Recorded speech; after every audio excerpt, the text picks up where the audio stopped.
ঘটনায় খুবই সক্রিয় এবং প্রকাশ্যে দেখা গেছে এবং অনেকে এমনও বলাবলি করেছেন এই মাহফুজ আলম অথবা এই যে ছাত্ররা এদের তাত্ত্বিক গুরু ছিলেন এই ফরহাদ মাঝার। এমন কথা আমরা বিভিন্ন সময় উচ্চারিত হতে শুনেছি এবং দেখেছি ওনার বেশ জোরালো ভূমিকা। ফরহাদ মাঝার সাহেব তারপর কি হলো? কেউ কেউ ভেবেছিলেন উনি হয়তো উপদেষ্টা হবেন, আরও অনেকের কথা ভেবেছিলেন, সলিমুল্লাহ খানের কথাও কেউ কেউ ভেবেছিলেন, কিন্তু শেষ পর্যন্ত দেখা গেল ফরহাদ মাঝার সাহেব উপদেষ্টা হননি, বাট ওনার স্ত্রী ফরিদা আক্তার উনি উপদেষ্টা হয়েছেন। তো এটুকু বোঝা গেল যে সরকারে ওনার একজন নিজের লোক থাকলো, কারণ একই ঘরের লোক, তো ওনার লোক যখন থাকলো। এবং এটাও ভাবা হয়েছিল যে ফরহাদ মাঝার সাহেব হয়তো সার্বক্ষণিকভাবে তাত্ত্বিকভাবে ওনাকে চিন্তক হিসেবে অভিহিত করা হয়, উনি হয়তো এই সরকারকে নানাভাবে ইন্টেলেকচুয়ালি সাপোর্ট দিয়ে যাবেন, দিয়েছেনও, বেশ দিয়েছেন। কিন্তু ওনার ভাবনা চিন্তা নিয়ে কিন্তু এখন ইদানিং নানা ধরনের কথা বলা হচ্ছে।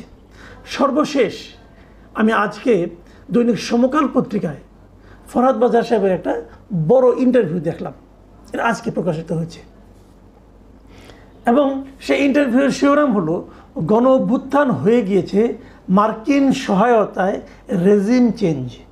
মানে উনি বলতে চেয়েছেন নাকি মার্কিন অর্থনীতিবিদের বক্তব্য কোট করে উনি বলেছেন যে এই যে অভ্যুত্থানটা হয়েছিল এটা ছিল গণ অভ্যুত্থান, কিন্তু পশ্চিমা বিশ্ব বিশেষ করে যুক্তরাষ্ট্রের যারা নাকি মানে আপনার আছেন, বুদ্ধিজীবী আছেন, অর্থনীতিবিদরা আছেন, রাজনীতিবিদরা আছেন, তাদের বিবেচনা তারা বলার চেষ্টা করছে যে যেমনটি পাকিস্তানের ইমরান খানের সরকারকে যুক্তরাষ্ট্র সরিয়েছিল, বাংলাদেশকেও তেমনি, বাংলাদেশ থেকেও শেখ হাসিনার সরকারকে তেমনিভাবে বিদায়ের ক্ষেত্রে যুক্তরাষ্ট্র খুব গুরুত্বপূর্ণ ভূমিকা রেখেছে।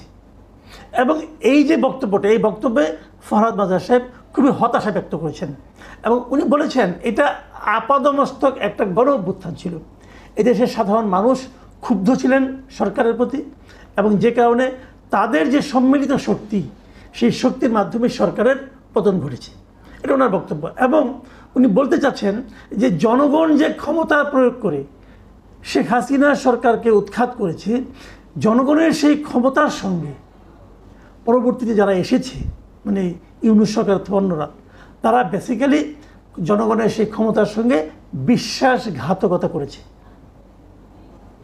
খুব গুরুত্বপূর্ণ বক্তব্য কিন্তু। এবং উনি এটাও বলেছেন যে শেখ হাসিনার ফ্যাসিস্ট, আমি ওনার কথা থেকে পড়ে শোনাচ্ছি, শেখ হাসিনার ফ্যাসিস্ট রাষ্ট্র ক্ষমতা ও কাঠামো রক্ষার শপথ নেওয়ার পর পুরনো আইন ও প্রতিষ্ঠানগুলো সংস্কারের নামে তামাশা চালানো হয়েছে। মানে উনি বলতে চাচ্ছেন শেখ হাসিনা যে পদ্ধতিতে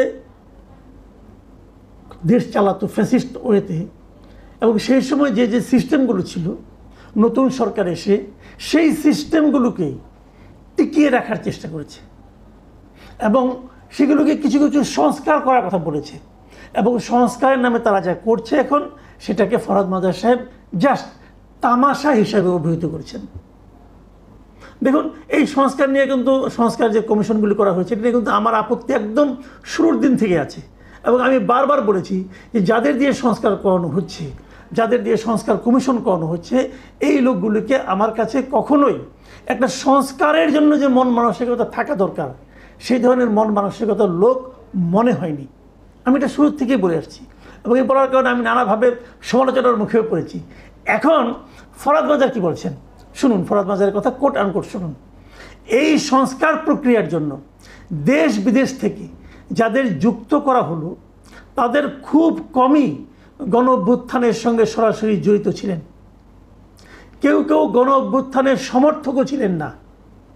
গণবিচ্ছিন্ন এলিট বা অভিজাত শ্রেণীর নেতৃত্বে সংস্কার চলছে। তো উনি বললে গুরুত্বপূর্ণ, আমাদের মতো ছোট বড় বললে গুরুত্ব নাই, না?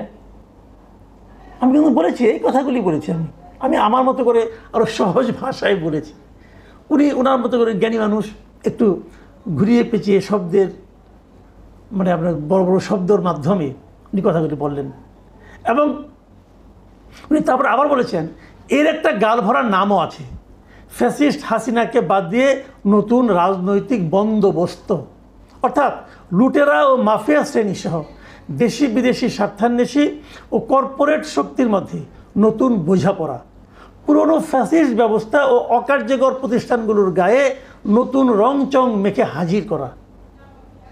মানে উনি সংস্কারটাকে কিন্তু ওনার মতো করে ব্যাখ্যা করেছেন। এবং তারপরে এই যে রাজনৈতিক বন্দোবস্ত জানিয়ে নাকি আমি এটা নিয়েও বলেছি, রাজনৈতিক বন্দোবস্তটা কি আমি বারবার প্রশ্ন করেছি।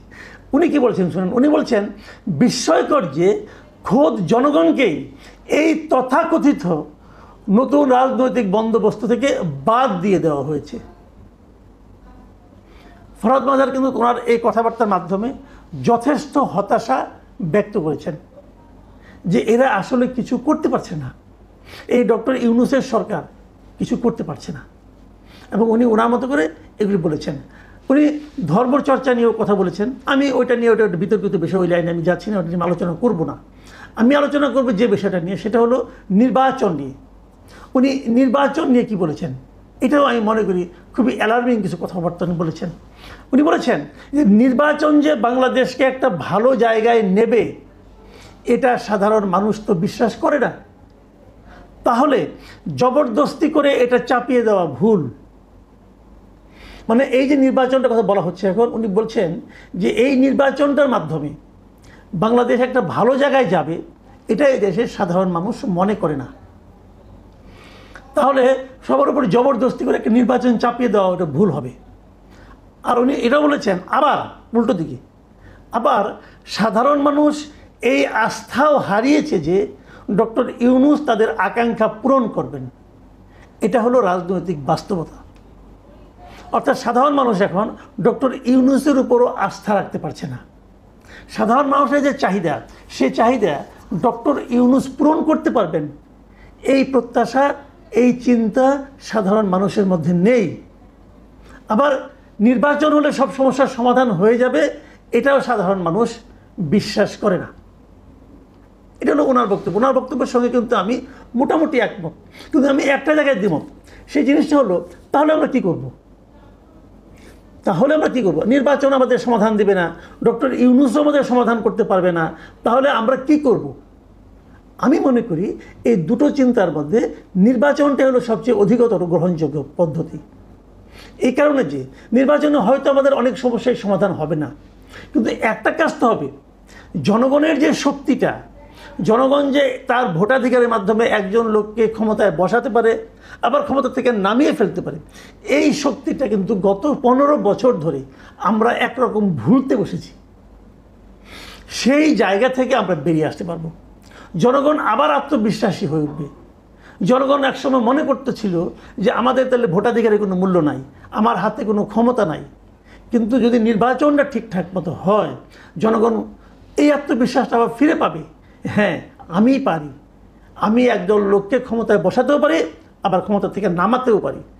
জনগণ যদি নিজের ভেতর সেই শক্তিটা অনুভব করে, কেবল তাহলেই কিন্তু আমরা মুক্তির দিকে কিছুটা হলেও পথ অগ্রসর হতে পারবো। এটা আমি মনে করি, এটা আমার অপিনিয়ন। আপনারা কী ভাবেন, আপনাদের চিন্তা, আপনারা এটা আলোচনা করেন। আরও একটা জায়গায় উনি বলেছেন, সেই জায়গাটা আমি ঠিক বুঝিনি, আপনারা বুঝলেন কিনা জানি না। তিনি বলেছেন যে নির্বাচন তো আপনি করবেন একটা, কিন্তু নির্বাচন করতে হলে আপনি কাকে দিয়ে নির্বাচন করবেন? যাদের দিয়ে নির্বাচন করাবেন তারা নিজেদের লোকদের নির্বাচন করিয়ে আনবে। এই নির্বাচনে জনগণ কি পাবে? ঠিক 2008 সালে বিএনপি যে ভুলটা করেছে, এটা হবে সেই ভুলেরই পুনরাবৃত্তি। এই জায়গাটা আমি বুঝতে পারছি না যে 2008-এ বিএনপি কী ভুল করেছিল এবং এইবার সেই ভুলের পুনরাবৃত্তি কীভাবে হবে যদি নির্বাচনটা হয়, এটা আমার কাছে ক্লিয়ার না। ওনার অনেক কিছু আমার কাছে ক্লিয়ার না হয় স্বাভাবিক। উনি অনেক জ্ঞানী মানুষ, আমরা সাধারণ মানুষ, আমরা অনেক কিছু বুঝবো না, অনেক কিছু আমাদের মাথার উপরে দিয়ে যাবে, তাই না? তো আমি এই নির্বাচন, ওনার এই বক্তব্যগুলি ফাঁকে আমি ওনার যে অনেক কিছু বুঝি না, সেটা একটু আপনার দু একটা ঘটনা বলি। ছোট ছোট ঘটনা, অত তাত্ত্বিক ঘটনা নয়, কিন্তু শেয়ার করার লোভ সামলাতে পারছি না। সেটা হলো, দেখুন উনি কিন্তু একবার গুম হয়ে গিয়েছিলেন, আপনাদের নিশ্চয়ই মনে আছে, উনি গুম হয়ে গিয়েছিলেন এবং উনি তারপরে ফিরে এসে, ওনাকে উদ্ধার করা হয়েছিল, উনি ফিরে এসে বলেছিলেন ওনাকে গুম করে ফেলানো হয়েছিল। আমাদের এখানে একটা গুম কমিশনও হয়েছিল। যারা যারা গুম হয়ে গেছে তাদের আত্মীয় স্বজন অথবা যারা গুম থেকে ফেরত এসেছে, তারা নানাভাবে সেই গুম কমিশনের কাছে সাক্ষ্য দিয়েছে। কিন্তু দুজন গুরুত্বপূর্ণ ব্যক্তি সেই গুম কমিশনের সাক্ষ্য দিয়েছে বলে আমরা কোনো তথ্য পাইনি। তাদের মধ্যে একজন হলেন এই মিস্টার ফরহাদ বাজার, যার স্ত্রী একজন উপদেষ্টা, মানে একজন উপদেষ্টার স্বামী উনি গুম কমিশনে সাক্ষ্য দিয়েছিলেন বলে কোনো তথ্য আমার কাছে নেই, আমাদের কাছে নেই। আরেকজন হচ্ছেন আরেকজন নারী উপদেষ্টার স্বামী, সৈয়দা রিজওয়ানা হাসানের হাজব্যান্ড, উনিও গুম হয়ে গিয়েছিলেন, ওনাকেও একদিন দুদিন পরে পাওয়া গিয়েছিল, উনিও সাক্ষ্য দিয়েছেন, এমন কোনো তথ্য আমাদের কাছে নেই। তো কেন গুম হলেন, ওনারা কিভাবে মুক্তি পেলেন, গুম হওয়ার পরে ওনাদেরকে কে কে কী বলেছে, সেই বিষয়গুলো জনগণ জানতে পারলে কি ভালো হতো না, নাকি এগুলি নাটক ছিল? এই প্রশ্নটা কিন্তু থেকে যায়। যদিও ওনার এই ইন্টারভিউয়ের সঙ্গে আমার এই কথাটা প্রাসঙ্গিক নয়, কিন্তু যেহেতু নামগুলি এলো এই জন্য আমি একবার উচ্চারণ করলাম।